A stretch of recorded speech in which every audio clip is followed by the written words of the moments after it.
Hello प्यारे बच्चों, मैं हूं राकेश शर्मा और आप देख रहे हैं हमारा यूट्यूब चैनल RBSC गुरुजी। बच्चों, इस वीडियो में हम आगे करने वाले हैं हमारी जो क्लास 10th मैथ चैप्टर 1 है रियल नंबर्स, उसमें हमने 5 क्लासेज ले ली हैं। वो 5 क्लासेज हमने एक्सरसाइज 1.2 तक उसमें कंप्लीट कर लिया था। उसके बाद में हमने ये देखा था कि जो इरेशनल नंबर है उसको कैसे प्रूव किया जाता है। तो वहाँ हमने स्क्वायर रूट 2 उसको कैसे इरेशनल नंबर प्रूव किया जाता है वो कर लिया। स्क्वायर रूट 3 उसको कैसे इरेशनल नंबर प्रूव किया जाता है वो भी हमने कर लिया। आज हम करेंगे कि जब किसी भी इरेशनल नंबर के साथ कोई दूसरा रैशनल नंबर या कोई दूसरा इंटीजर अगर मान लो प्लस हो जाए, उसके साथ ऐड हो जाए, उसके साथ सब्ट्रैक्ट हो जाए, मल्टीप्लाई हो जाए, डिवाइड हो जाए, तब हम उस नंबर को किस तरीके से इरेशनल नंबर प्रूव करते हैं, ऐसे क्वेश्चंस को हम आज करने वाले हैं। तो अगर आपको ये पूरा वीडियो देखने के बाद वीडियो अच्छा लगे, अगर आपको कुछ समझ में आए, तो आप हमारे इस वीडियो को लाइक कीजिए और हमारे चैनल RBSC गुरुजी को सब्सक्राइब कीजिए। तो चलिए करते हैं आज का जो हमारा लेक्चर है वो स्टार्ट करते हैं। तो सबसे पहले हमारे पास आएगा एग्जाम्पल नंबर 10। देखिए हमारे पास NCERT बुक में एग्जाम्पल नंबर 10 है। एग्जाम्पल 10 में गिवन है then prove that show that 5 minus root 3 is rational. Show that 5 minus root 3 is irrational. ये आपको क्या करना है, शो करना है, ये आपको प्रूव करना है। ठीक है, जैसा मैंने आपको पीछे बताया था, पिछले वीडियो में मैंने आपको ये बताया कि हमारे पास रूट 2 जो है वो एक इरेशनल नंबर है, रूट 3 जो है वो एक इरेशनल नंबर है, रूट 5 जो है वो एक इरेशनल नंबर है। हमारे पास ऐसे नंबर जो स्क्वायर रूट में नॉन परफेक्ट स्क्वायर नंबर अगर आ जाते हैं तो वो सभी क्या होते हैं, इरेशनल नंबर होते हैं। अगर स्क्वायर रूट में नॉन परफेक्ट स्क्वायर नंबर आ जाते हैं तो वो हमारे पास सभी इरेशनल नंबर होते हैं। ये चीज हमने प्रूफ कर ली। आज हम उसका कुछ थोड़ा सा एडवांस में देखने वाले हैं। तो जैसा हमने पीछे किया था कि अगर आप रूट 2 को इरेशनल प्रूफ करना चाहते हैं तो हमने उसको क्या कर दिया, अज्यूम कर लिया कि ये रैशनल है। हमने रूट 3 को अगर इरेशनल नंबर प्रूफ करना है तो हमने अज्यूम कर लिया कि ये रैशनल है। ऐसा ही हम यहां भी अज्यूम करेंगे। Assume that 5 minus root 3 is a rational number. यहां भी हमने क्या कर लिया, इसको रैशनल नंबर मान लिया। ठीक है, और हमने ये पढ़ा है कि अगर हमारे पास ये रैशनल नंबर है तो क्या हम इसको a/b की फॉर्म में लिख सकते हैं। तो हम इसको लिख सकते हैं 5 minus root 3 equal to a/b। हमने अगर इसको रैशनल मान लिया तो रैशनल नंबर हम जानते हैं P/Q की फॉर्म में होता है। मैंने यहाँ P/Q नहीं लेकर क्या ले लिया, A/B ले लिया।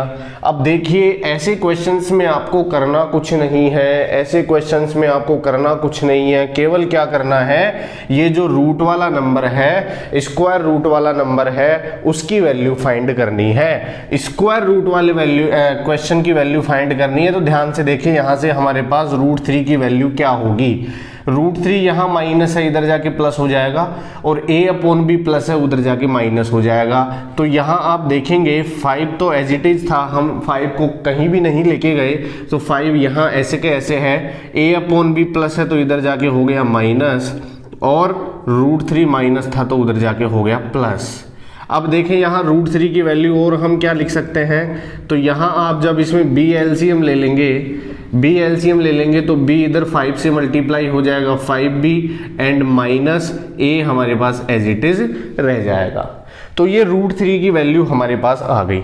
जैसा कि हम जानते हैं here A and B are integers.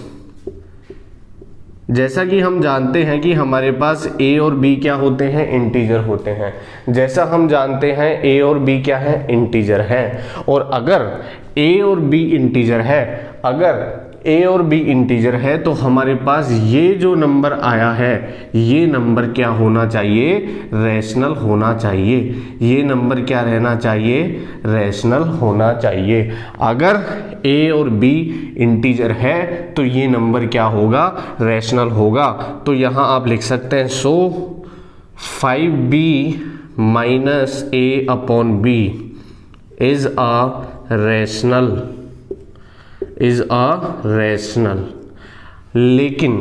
लेकिन एक बात आप मुझे ये बताएं, अगर ये रैशनल हो गया, अगर ये वैल्यू रैशनल हो गई तो ये वैल्यू है किसकी सर हमारे पास?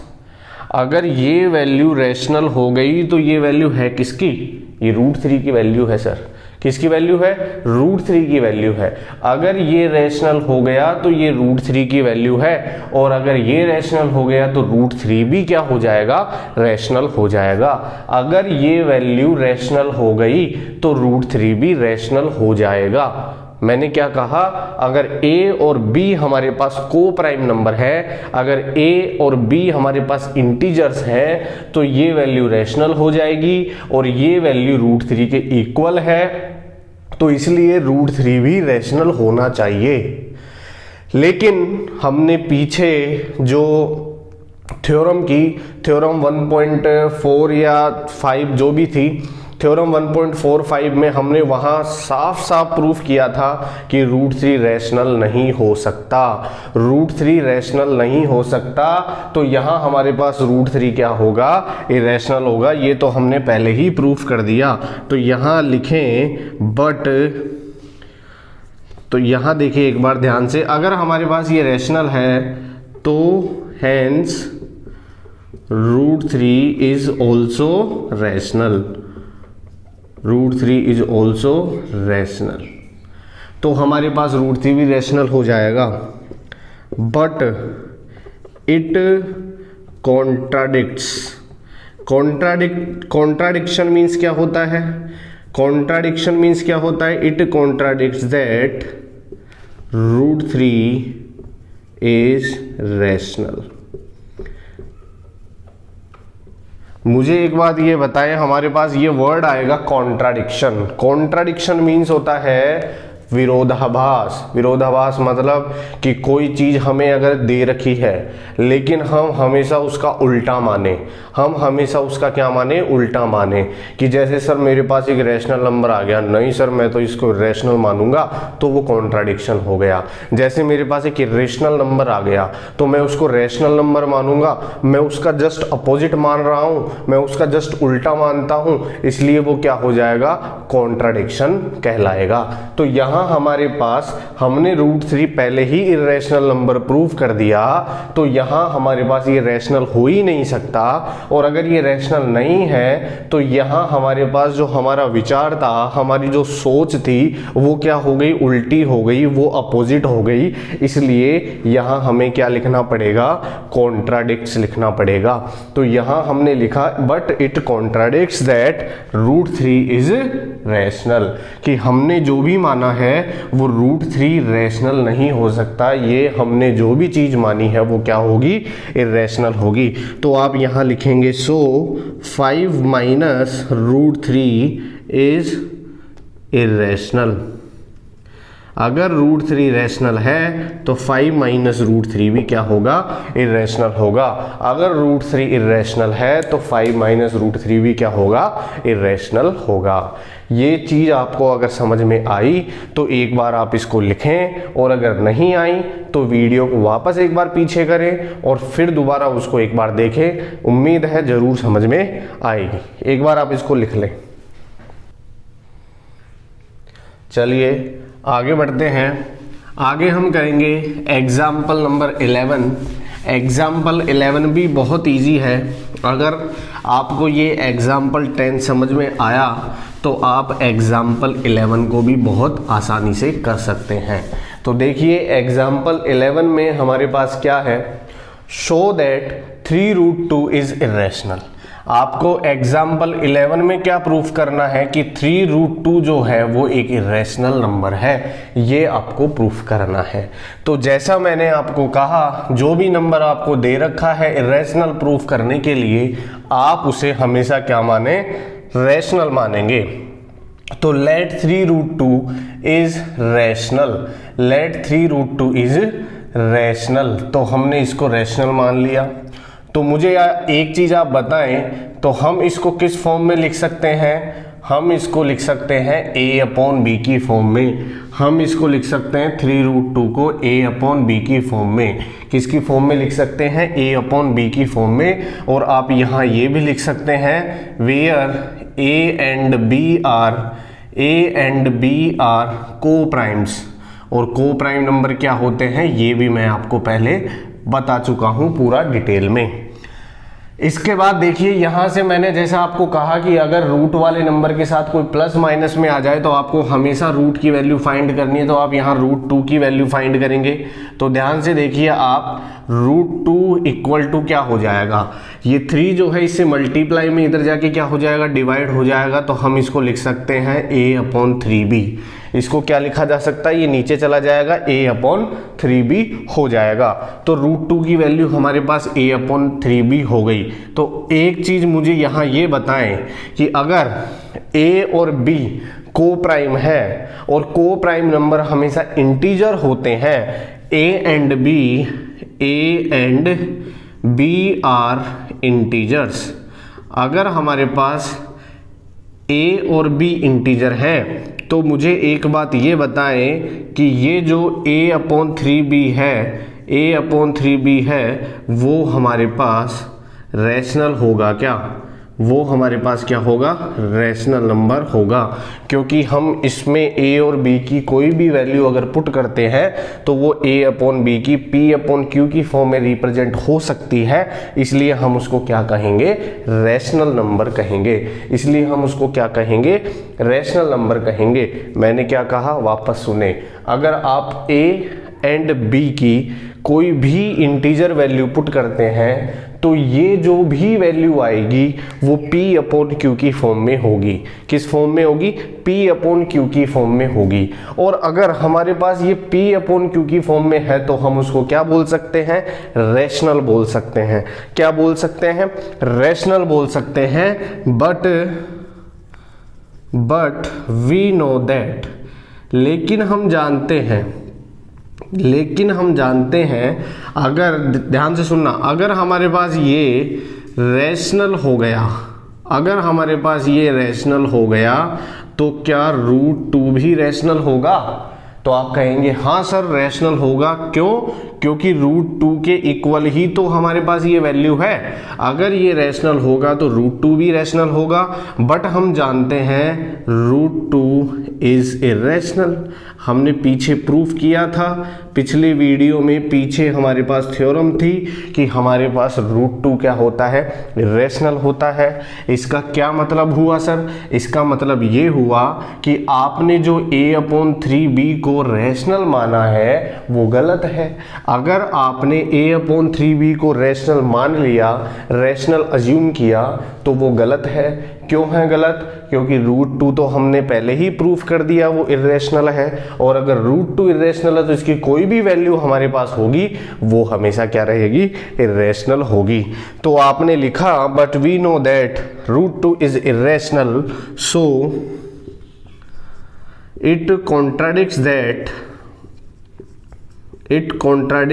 that √2 is rational। तो हमारे पास √2 जो है वो रैशनल हो ही नहीं सकता। हम इसका क्या कर रहे हैं, विरोध कर रहे हैं। तो यहां आप लिख सकते हैं therefore √2 के साथ कौन था, 3√2 था। 3√2 इज ऑल्सो इरेशनल। तो हमने ये प्रूफ कर दिया कि अगर √2 इर्रेशनल है तो 3√2 भी क्या होगा, इर्रेशनल होगा। आप ये भी कह सकते हैं कि किसी भी इर्रेशनल नंबर के साथ कोई भी नंबर ऐड करें, सब्ट्रैक्ट करें, मल्टीप्लाई करें, डिवाइड करें, वो भी हमेशा क्या होता है, इर्रेशनल होता है। तो ये एक बार आप लिखें इसको, फिर आगे बढ़ते हैं। चलिए आगे बढ़ेंगे। आगे हम एक्सरसाइज के क्वेश्चंस करने वाले हैं। अगर ऐसा ही कोई क्वेश्चन होता है तो आप उसको करने की कोशिश करें, और अगर इससे थोड़ा सा डिफरेंट है तो वो मैं आपको करवा देता हूँ। तो ध्यान से देखिए एक बार, हमारे पास है एक्सरसाइज 1.3।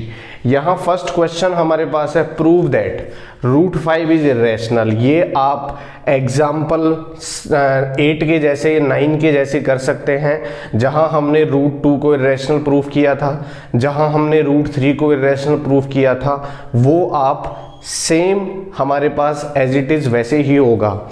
उसके बाद में सेकंड क्वेश्चन हम यहां करते हैं 1.3 में क्वेश्चन नंबर 2 जो है वो हम यहां करने वाले हैं।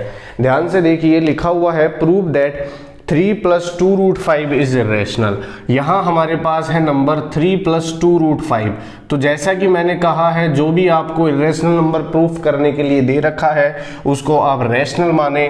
तो लेट 3 + 2√5 इज रैशनल। हमने इसको क्या मान लिया, रैशनल मान लिया। और अगर ये रैशनल है तो हम इसको क्या लिख सकते हैं, देन वी कैन राइट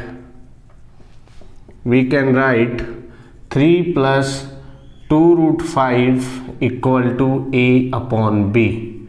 क्योंकि रैशनल है तो ये P/Q की फॉर्म में होने वाला है। और यहाँ से आप यहाँ लिखेंगे where A and B are coprimes, coprime number है हमारे पास।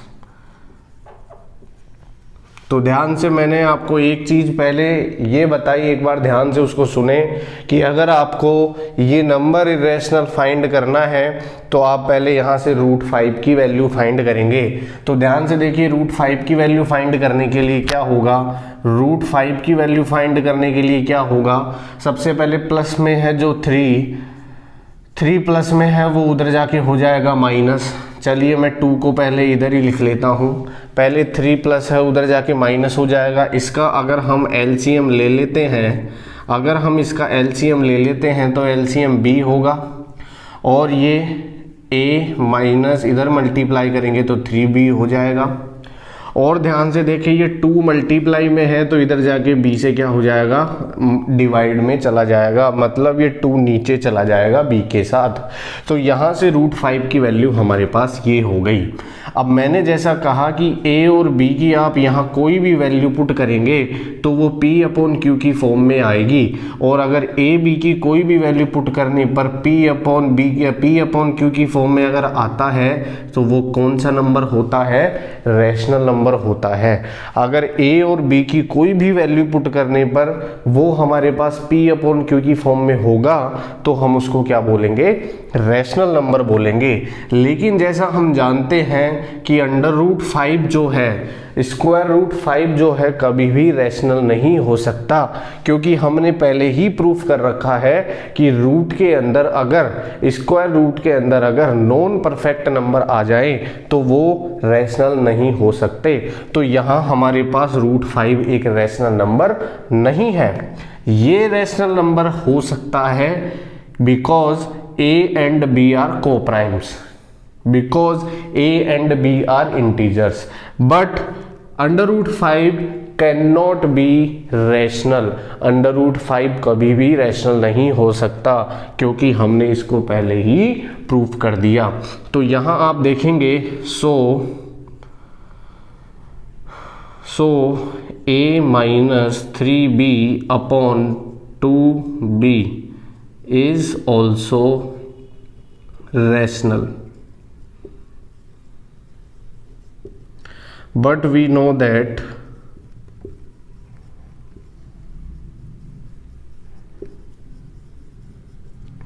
हम क्या जानते हैं, √5 इज इर्रेशनल।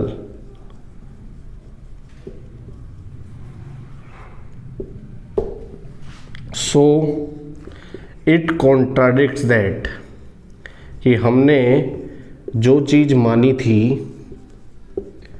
कॉन्ट्राडिक्ट्स दैट, हमने क्या माना था, 3 + 2√5 इज़ रैशनल, कि जो हमने माना है ना इसको रैशनल, ये हमने गलत माना है, ये हमने इसका उल्टा माना है, ये कॉन्ट्राडिक्ट करता है, ये इसका विरोध करता है कि ये एक क्या होना चाहिए, रैशनल होना चाहिए।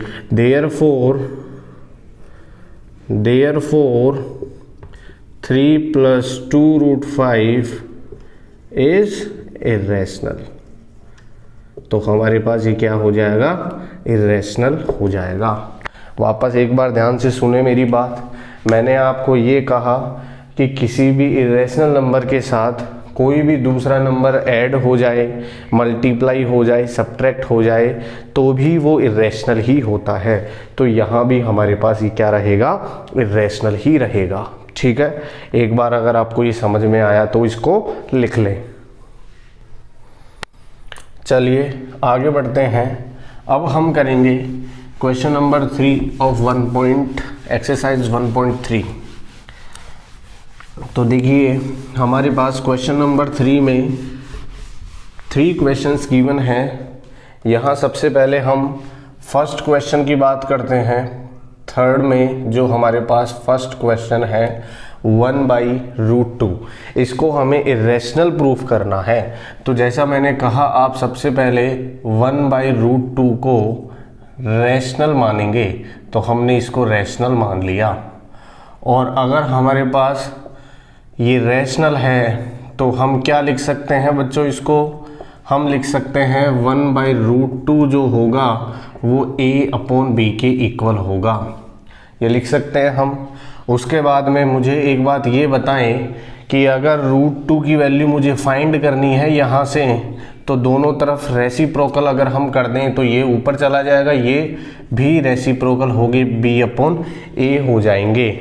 अगर a/b रैशनल है तो b/a भी क्या होगा, रैशनल होगा। तो यहाँ आप लिखेंगे सो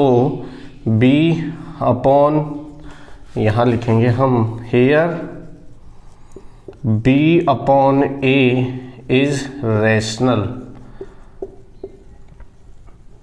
but we know that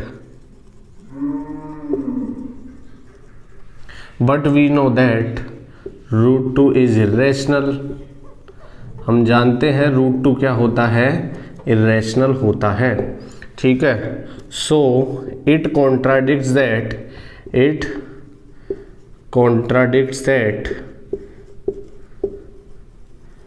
1/√2 is rational. अगर √2 इर्रेशनल होता है, अगर √2 इर्रेशनल होता है तो 1/√2 जो हमने रैशनल माना है वो गलत है। हमारे जो हमने अज्यूम किया है वो कॉन्ट्राडिक्ट करता है, हमने उसका विरोध किया है, जो चीज़ हमने मानी है वो गलत है। देयरफॉर 1/√2 इज इर्रेशनल, तो हमारे पास ये क्या हो जाएगा, इर्रेशनल हो जाएगा। ठीक है, ये हमारे पास क्वेश्चन था 1.3 में, क्वेश्चन नंबर 3 का फर्स्ट। आगे देखें, आगे हमारे पास सेकंड क्वेश्चन आप देखेंगे तो सेकंड क्वेश्चन जो है वो एज इट इज़ हमारे पास एग्जाम्पल 11 के जैसा है, तो आप उसको खुद करें। Second question as it is example 11 के जैसा है। और फिर क्वेश्चन नंबर थर्ड जो है एक्सरसाइज 1.3 के थर्ड का जो थर्ड क्वेश्चन है 6 + √2, वो भी हमारे पास एग्जाम्पल 10 के जैसे है। तो यहाँ हमारे पास हमने जो भी अलग अलग वैरायटी के क्वेश्चंस थे वो हमने यहाँ कर लिए, और हमारी एक्सरसाइज 1.3 हो चुकी है कंप्लीट। अगर आपको इसमें कोई भी प्रॉब्लम हो तो आप कमेंट बॉक्स में ज़रूर लिखें, और अगर आपको ये वीडियो अच्छा लगा, समझ में आया, तो लाइक करें, शेयर करें अपने फ्रेंड्स के साथ, और हमारे चैनल RBSC गुरुजी को सब्सक्राइब ज़रूर करें। Thank you.